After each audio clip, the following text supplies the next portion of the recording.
ഇതുവരെ ഇങ്ങോട്ടൊന്ന് വരാൻ പറ്റിയില്ല മാഷെ. ഇടയ്ക്കൊക്കെ ഇങ്ങോട്ട് വന്ന് നിങ്ങളുടെ ക്ഷേമം അന്വേഷിക്കേണ്ടത് എന്റെ കടമയല്ലേ? അതെ അതെ, ഞങ്ങളുടെ കടമയല്ലേ. ഈശ്വര, എങ്ങനെ കിടന്നിരുന്ന വീടാ? അതെ, മുഴുവൻ മാറാല പിടിച്ചു. ശരിയാ, അടിച്ചു വാരാൻ ആരായിരിക്കുന്നേ? അതും ശരിയാ. കൊള്ളാം. ഇങ്ങോട്ടിരിക്കാം. വടി പിടിയിടൂ. ഇരിക്കാം. ഇരി ചന്തുവേ. ആട്ടെ മാഷേ, ഇതുവരെ ഈ വീട്ടിൽ എന്തെങ്കിലും പ്രത്യേക അനുഭവങ്ങൾ ഉണ്ടായിട്ടുണ്ടോ? ഈ പ്രേതോപദ്രവമോ മറ്റോ? അല്ല, അറിയണമല്ലോ. പ്രേതം ഉണ്ടെന്ന് ഞാൻ വിശ്വസിക്കുന്നില്ല. അഥവാ ഉണ്ടെങ്കിൽ തന്നെ എന്റെ അടുത്ത് വരികയില്ല. ഞാൻ പറഞ്ഞത്. അല്ല, അടുത്ത മാസം മുതൽ ഞാൻ രൂപ കുറേശ്ശെ തന്നു തുടങ്ങാം. അയ്യോ, ഞാൻ മാഷോട് കാശ് ചോദിക്കാൻ വന്നിരിക്കുകയാണെന്നാണോ കരുതിയത്? അല്ല, എന്തായാലും തരാൻ ഞാൻ ബാധ്യസ്ഥനാണല്ലോ. മാഷേ, ഒന്ന് നിങ്ങൾ മനസ്സിലാക്കണം. ആദ്യം മുതൽ ഞാൻ മാഷോട് പറഞ്ഞിട്ടുള്ളതാ, കാശല്ല വലുത്, മനുഷ്യര് തമ്മിലുള്ള സ്നേഹമാ. മാഷേ, മുന്നിലിരുത്തി പുകഴ്ത്താണെന്ന് കരുതരുത്. ഇത്രയും നല്ല മനസ്സുള്ളൊരു മനുഷ്യനെ ഓ ഓ ഈ പുറത്ത് കാണുന്ന തിളക്കൊക്കെ അകത്തുണ്ടെന്ന് കൂട്ടിക്കോളൂ. ഈ വീട് മാഷുക്ക് കൈമാറ്റം നടത്തിയ ദിവസം രാത്രി ഈ പാവം മനുഷ്യൻ ഒരുപോലെ കണ്ണടച്ചിട്ടില്ല മാഷേ. കുട്ടികളെപ്പോലെ ഇരുന്ന് കരയായിരുന്നു. അത്രമാത്രം ആത്മബന്ധമുള്ളൊരു വീടാണേ. ശരിയാണ്. പണിക്കര് പറഞ്ഞല്ലോ, വീട് കൈമാറ്റം ചെയ്ത ദിവസം രാത്രി ഞാൻ കരയുകയായിരുന്നെന്ന്. എന്നാ സത്യം അതല്ല മാഷേ. അന്നു മുതൽ ഇന്നു വരെ ഞാൻ കരയാത്ത ദിവസങ്ങളില്ല. ഒന്ന് മയങ്ങിപ്പോയാൽ ഉടനെ സ്വപ്നത്തിൽ പരദേവതകളുടെ വരവായി. ദൈവങ്ങളാണേ. എടാ ഇരവി രാമൻപിള്ളേ, കുലദ്രോഹി, സ്വന്തം തറവാട് കളഞ്ഞു കുളിച്ചോനെ എന്നും പറഞ്ഞ് പരദേവതകൾ ഒന്നടങ്കം എന്നെ കിടത്തി പുറത്തേക്കില്ല മാഷേ. ഞാൻ അധികം വളച്ചു കെട്ടുന്നില്ല. മാഷ് തന്ന കാശ് ഞാൻ തിരിച്ചു തരാം. വീടൊഴിഞ്ഞു എന്നാ വലിയ ഉപകാരമായി. എനിക്ക് മനസ്സമാനത്തോടെ കിടന്നു ഉറങ്ങാമല്ലോ.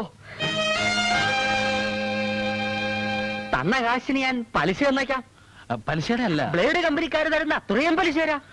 അല്ല, അതൊന്നും അല്ല. നാട്ടിലുണ്ടായിരുന്ന സ്ഥലം വിറ്റ് കിട്ടിയ കാശാണ് ഞാൻ അങ്ങോട്ട് തന്നത്. പെട്ടെന്നിപ്പോ വേറൊരു സ്ഥലം ശരിയാകാതെ വൈകിയാ പറ്റില്ല. ഇനിയിപ്പോ പലിശ മാത്രം പോരാ, ലാഭം കൂടെ വേണമെങ്കിൽ അതും തന്നേക്കാം. ഒരു 10,000 രൂപ കൂടുതൽ തരാം. അയ്യോ, 10,000 രൂപയോ? അതല്ല, അയ്യപ്പൻ ചേട്ടന്റെ ചായപ്പിലേക്ക് തന്നെ വീണ്ടും തിരിച്ചു പോകാൻ പ്രയാസമുണ്ട്. വേറൊരു വീട് ശരിയാകുന്നത് വരെ. ആഹാ, ഇവിടെ ഉണ്ടായിരുന്നോ? എവിടം വരെ ആയി ഗവേഷണമൊക്കെ? അങ്ങനെ പോകുന്നു. ഒരു കാര്യം പറഞ്ഞോട്ടെ. ഒരു സെക്കൻഡ്. ഈ ഗവേഷകൻ അത്ര ശരിയല്ല. നീ പറഞ്ഞത് ശരിയാണ് ചന്തുവേ. എന്തുവാ ദാസേട്ടാ, താമസിക്കാൻ വേറെ വീട് കിട്ടിയാൽ ഈ വീട് ഒഴിഞ്ഞു കൊടുക്കുന്ന ദാസൻ പറയുന്നു. എന്തെങ്കിലും ആയിക്കോട്ടെ, ആ പാവത്തിന് ഉറക്കം വരുന്നില്ലെന്ന് പറഞ്ഞു കേട്ടില്ലേ? ഉറക്കം വരുന്നെങ്കിൽ വല്ല സ്ലീപ്പിംഗ് പിൽസും കഴിക്കട്ടെ. എന്ത് വന്നാലും ഈ വീട് ഞാൻ ഒഴിഞ്ഞു കൊടുക്കില്ല. പതുക്കെ വീടാക്കി വിട്ടുകൊടുത്താലും നിന്റെ ഗവേഷണത്തിനൊന്നും അങ്ങനെ എതിര് പറയൂല. ഈ വീട്ടിന്റെ റിയൽ വാല്യൂ എന്താണെന്ന് ദാസേട്ടന് അറിയില്ല. മുടക്ക് മുതലും ലാഭം തരാമെന്നല്ലേ അങ്ങനെ പറയുന്നത്? ഞാൻ ഉദ്ദേശിക്കുന്ന വാല്യൂ ദാസേട്ടൻ പറയുന്ന വാല്യൂ രണ്ടും രണ്ടാണ്. എടാ, ഞാൻ ഇല്ല ഇല്ല, ഞാൻ ഒരിക്കലും സമ്മതിക്കില്ല. അല്ലടോ, ഇത് അതല്ല. വീടൊഴിയാൻ ദാസേട്ടന് മാത്രമല്ല, എനിക്കും തീരെ താല്പര്യം തോന്നുന്നില്ല. ഗോപൻ കുഞ്ഞ് ഇപ്പൊ വന്നതല്ലേ? ദാസമാഷ് പറയട്ടെ. എന്നോട് ക്ഷമിക്കണം, എനിക്ക് ബുദ്ധിമുട്ടാണ്. എന്ത് വിഡ്ഢിത്തമാഷ നിങ്ങൾ ഈ പറയുന്നത്? ഞാൻ നിർബന്ധിച്ചിട്ടല്ലേ നിങ്ങൾ ഈ വീട് വിലക്കെടുത്തത്? ഇഷ്ടമുണ്ടായിട്ടല്ലോ. പിന്നെ ഇപ്പൊ പുതിയതായിട്ട് എവിടുന്ന് ഒന്നും ഒരു ഇഷ്ടം. രേഖാമൂലം വീട് എഴുതുന്ന സ്ഥിതിക്ക് ഇനി ഞങ്ങളുടെ ഇഷ്ടം കൂടി ഒരു പ്രശ്നമാണല്ലോ. താനൊന്നും ഉണ്ടായിരിക്കണം. രൂപ മുഴുവൻ വാങ്ങിയിട്ടല്ല ഞാൻ വീട് എഴുതി കൊടുത്തത്. ഇനിയിപ്പോ വിറ്റിട്ടില്ല എന്ന് രേഖ ഉണ്ടാക്കാനും എനിക്ക് വലിയ ബുദ്ധിമുട്ടൊന്നുമില്ല. എങ്കിൽ പിന്നെ വെറുതെ നിർബന്ധിക്കുന്നതിന്. ദാസമാഷ് എന്ത് പറയുന്നു? മാഷ് പറ. ശരി, ഞാൻ ഒരു കാര്യം ചെയ്യാം. 25,000-ഓ 50,000-ഓ നിങ്ങൾക്ക് അധികം തരാം. പക്ഷേ എനിക്ക് നിർബന്ധമായും വീട് ഒഴിഞ്ഞു തന്നേ പറ്റൂ. കാശല്ല പ്രശ്നം. പിന്നെ എന്തൊലക്കെയാണോ പ്രശ്നം? എവിടുന്ന് വന്നതായി ശ്രീകരൻ? Hello, yes. നിങ്ങൾക്ക് എന്നെ തന്തയാവാനുള്ള പ്രായമുണ്ട്. വാക്കുകൾ കുറച്ച് സൂക്ഷിച്ച് ഉപയോഗിച്ചാൽ കൊള്ളാം. ഇല്ലെങ്കിൽ നീ എന്നെ വിഴുകളയോ? ക്ഷമിക്കണം പിള്ളേച്ച, പയ്യനല്ലേ, ഇവരെല്ലാഞ്ഞിട്ടാ. ആവശ്യത്തിനുള്ള വിവരമൊക്കെ ഉണ്ട്. ഒന്ന് മിണ്ടായിരിക്കും ബാബാ. പിള്ളേച്ചൻ ആരാണെന്ന് വിചാരിച്ചിട്ടാ കിടന്ന് വിലസുന്നത്. വന്നാട്ടെ പിള്ളേച്ച. ആലോചിക്കാൻ ഞാൻ കുറച്ചുകൂടെ സമയം തരുന്നു. പാലക്കാട്ടുകാരി എന്റെ നാട്ടിൽ വന്ന് എന്നോട് മത്സരിച്ച് ജയിക്കാമെന്ന് വിചാരിക്കണ്ട. ഇത് ഇരവി രാമൻപിള്ളയാണ്, പപ്പനാവന്റെ മണ്ണ് ജനിച്ചവൻ.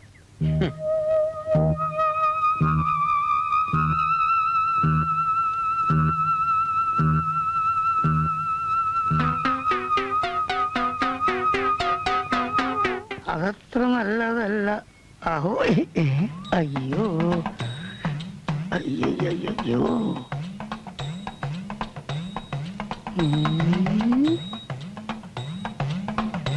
ഓടിക്കളഞ്ഞാലോ?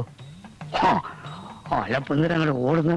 ഇതൊക്കെ പറഞ്ഞ് അഡ്ജസ്റ്റ് ചെയ്യാന്നേ. ഓഹോ, 100 ആയുസ്. ഞാനിപ്പോ കണ്ടതേ ഉള്ളൂ, അല്ല ഞാനിപ്പോ ഓർത്തതേ ഉള്ളൂ. ആളെ പിന്നെ കണ്ടില്ലല്ലോ. പിന്നെ അന്നത്തെ തകിടില്ലേ, അതൊരു പ്രേതലേഖനായിരുന്നു. ഓ, അതായത് 100-200 വർഷങ്ങൾക്ക് മുമ്പ് പുതുശ്ശേരി തറവാട്ടിലെ കാര്യസ്ഥനായിരുന്ന ഒരു കുഞ്ചിത പാദം അന്നത്തെ ഗൃഹനാഥന്റെ മകൾക്ക് വളരെ രഹസ്യമായിട്ട് എഴുതിയ ഒരു പ്രേമലേഖനായിരുന്നു. ആദ്യത്തെ കുറെ അക്ഷരങ്ങൾ ഞാൻ തപ്പിപ്പിടിച്ച് വായിക്കാൻ ശ്രമിച്ചിരുന്നു. അത് പുതുശ്ശേരി തറവാടിനെ പറ്റിയുള്ള എന്തോ രേഖയാണെന്നാണ് എനിക്ക് തോന്നിയത്. ഇത് തോന്നിയതല്ല, ഞാൻ വ്യക്തമായി വായിച്ച് അർത്ഥം മനസ്സിലാക്കിയതാ. എവിടെ ആ തകിട് കാണട്ടെ. അതെ, ഞാനല്ല, ഇവിടെ ഇരവി രാമൻപിള്ള ഒരു പ്രശ്നം നോക്കാൻ വേണ്ടി വന്നിരുന്നു. തകിട് കണ്ടപ്പോ അദ്ദേഹം പറഞ്ഞു ആ തകിട് അദ്ദേഹത്തിന് വേണമെന്ന്. അദ്ദേഹത്തെ തകിട് കാണിച്ചെന്തിനാ? അവ അദ്ദേഹത്തിന്റെ വീട്ടിൽ നിന്ന് എടുത്ത തകിടായിരുന്നല്ലോ. എടുത്തെങ്കിൽ എടുത്ത ആളിന് എന്നെ തിരിച്ചു കൊടുക്കാൻ അറിയായിരുന്നു. എന്നോട് ചോദിച്ചപ്പോ ഞാൻ അങ്ങ് എടുത്തു കൊടുത്തു പോയി. അപ്പഴേ കുറ്റി കുറ്റി കുറ്റി എനിക്ക് ഈ സ്വല്പം തിരക്കുണ്ട്, അപ്പൊ ഞാൻ പോയിട്ട് വരാം.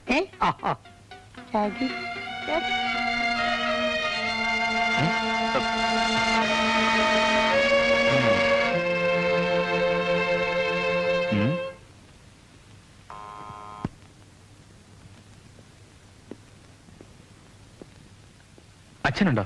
ഉണ്ടല്ലോ, വരൂ, അകത്തിരിക്കാം. ഇരിക്കൂ. എന്തായി, ഗവേഷണമൊക്കെ കഴിഞ്ഞു? ഇടയ്ക്ക് വെച്ച് ഗവേഷണത്തിന്റെ സബ്ജക്ട് മാറിപ്പോയി. വാസ്തുകല വിട്ടോ? വാസ്തു മാത്രം വിട്ടു. പിന്നെ കല. കലയോട് കൂടുതൽ അഭിനിവേശം തോന്നിയതുകൊണ്ട് വാസ്തുവിന് വിടേണ്ടി വന്നു. എന്ത് കല? അത് പല കലകളുണ്ടല്ലോ. ഇപ്പോ ഈ ഹാർമോണിയം, തബല, പിന്നെ വീണ, ഇതൊക്കെ ഒരു വീക്ക്നെസ് ആയി മാറിയിരിക്കുകയാണ്. കൂട്ടത്തിൽ ഈ വീണയുടെ കാര്യത്തിലാണ് ഞാൻ വല്ലാതെ വീണുപോയത്.